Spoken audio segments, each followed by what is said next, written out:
Hej drenge, så er det Dio-tid. I er sikkert i fuld gang med at skrive, eller lige kommet i gang med det måske. Og jeg vil ønske jer rigtig god skrivelyst, men jeg vil selvfølgelig også gerne lige kommentere eller sige noget omkring metode. Nogle af jer har måske godt styr på, jamen, hvad er metode i engelsk, og andre er lidt mere usikre. Og jeg tænkte, at jeg vil lige forsøge at lave en lille video, fordi jeg har nemlig fået et nyt headset, som jeg gerne lige vil teste også. Så det passer mig godt. Men også for at illustrere lidt tydeligere, hvad det er, jeg mener, når jeg siger metode. Inde i Dio, faget inde på It's Learning 2016-2017 har I fagenes metoder, så I kan selvfølgelig også finde de andre fags metoder.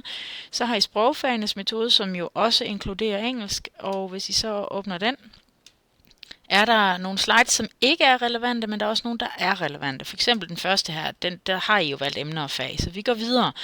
Og det man skal vide i engelsk er, at engelsk ikke kun er det, vi kalder et færdighedsfag, som mange tror, at det er bare et redskab til at kunne læse. Men det er altså også et vidensfag, hvor vi lærer noget og ved noget om samfundsforhold, historie, erhverv og kultur.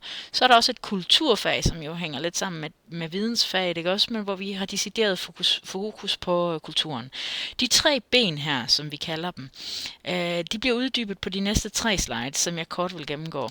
Og herinde under færdigheder, jamen det er det der med, at I er i stand til at læse og forstå autentiske engelske tekster og inklusive artikler.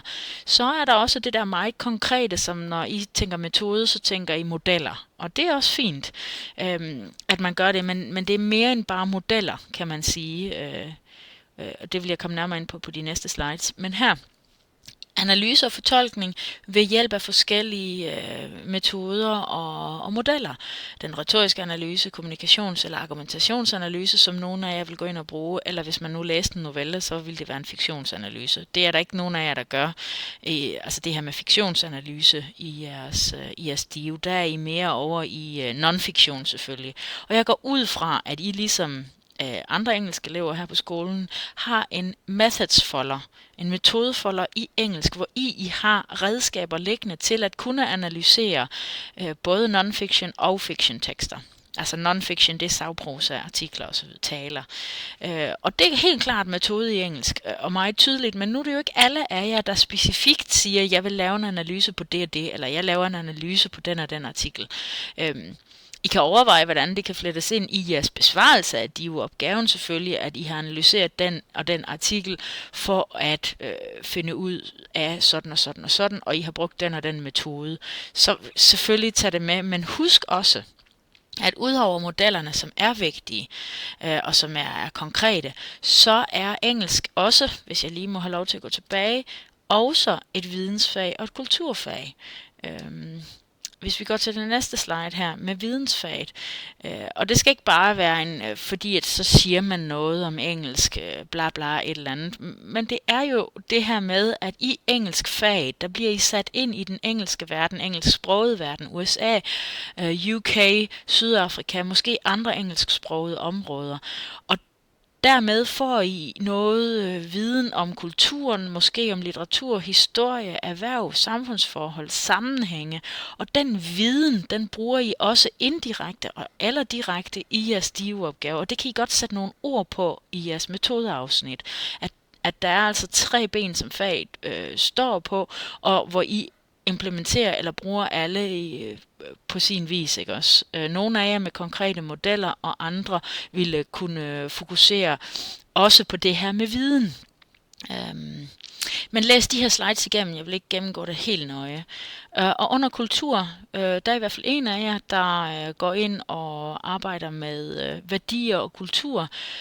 Og selvom I ikke, I andre, I har ikke skrevet i jeres problemformulering, at I vil gøre det, kan I jo stadigvæk godt bruge det her til noget, altså jeres viden om kulturen i USA. Hvis det giver mening, I skal ikke tvinge det ind, men hvis det giver mening, I skal i hvert fald bare vide, at det handler ikke kun om en enkelt model, men at der er den engelske færdighed, hvor I også har modeller og metoder, men I også har viden og også kulturen, som I ved noget om, kan man sige. Jeg håber, det giver mening, men husk, I har jo et metodeafsnit, hvor I skal sætte nogle ord på, hvad er det, I bruger engelsk til. Og så kan vi jo gøre nogle tanker om, jamen, hvordan vil opgaven blive, hvis ikke jeg brugte engelsk?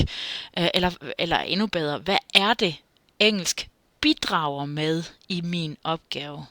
Det skal I gøre jer nogle tanker om, fordi DIU-opgaven er jo især en metodeopgave. Selvfølgelig skal indholdet være korrekt, det er klart, og I skal komme frem til noget. I skal kunne bruge de taksonomiske niveauer, men I skal også kunne vide og sige noget om metode.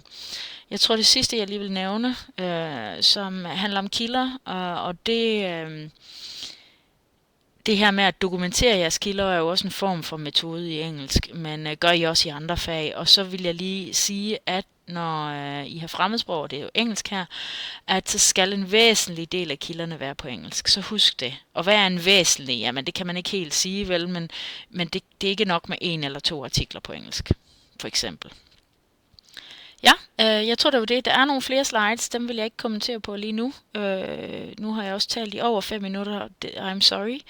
Men jeg håber, I kunne bruge det til noget, og så vil jeg egentlig bare ønske jer rigtig god skrivelyst. I think that's it. Jeg håber ikke, det er alt for skræmmende eller forvirrende, det her med at få 2 fag til at spille sammen. Det skal nok gå, men gør jeg nogle tanker om, hvordan virker de her fag sammen, og hvad er det, jeg bruger fra hver enkelt fag, og hvordan spiller det sammen? Hvordan spiller det godt sammen? Okay? Godt. Kan I have det godt? God skrivelyst. Moin.